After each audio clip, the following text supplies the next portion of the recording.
Voter তালিকায় অন্তর্ভুক্ত করতে পারবেন তারা, এবং সেই আইনি বিধান রয়েছে। তো তারেক রহমানের ভোটার হতে আইনি কোনো বাধা নেই বলে কিন্তু নির্বাচন কমিশনের পক্ষ থেকে বলা হয়েছে।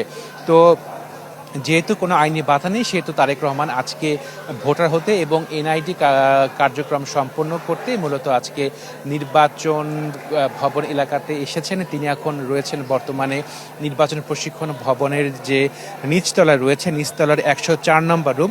104 নম্বর রুম মূলত ভোটার জাতীয় পরিচয়পত্র নিবন্ধন সেবা, এই 104 নম্বর রুম থেকে এই সেবাটি দেওয়া হয়, যেখানে ফিঙ্গার নেওয়া হয়, একই সাথে আইরিশ এবং বায়োমেট্রিক নেওয়া হয়। তো তারেক রহমানেরও কিন্তু অন্যান্য ভোটার হওয়ার, অন্যান্য ব্যক্তি যখন ভোটার হয়েছেন তখন যে আনুষ্ঠানিক কার্যক্রমটি সম্পন্ন করতে হয়েছে, তারেক রহমানকেও কিন্তু একইভাবে সেই কার্যক্রমগুলো সম্পন্ন করতে হবে। তো যেহেতু তারেক রহমান এখানে এসেছেন, তারেক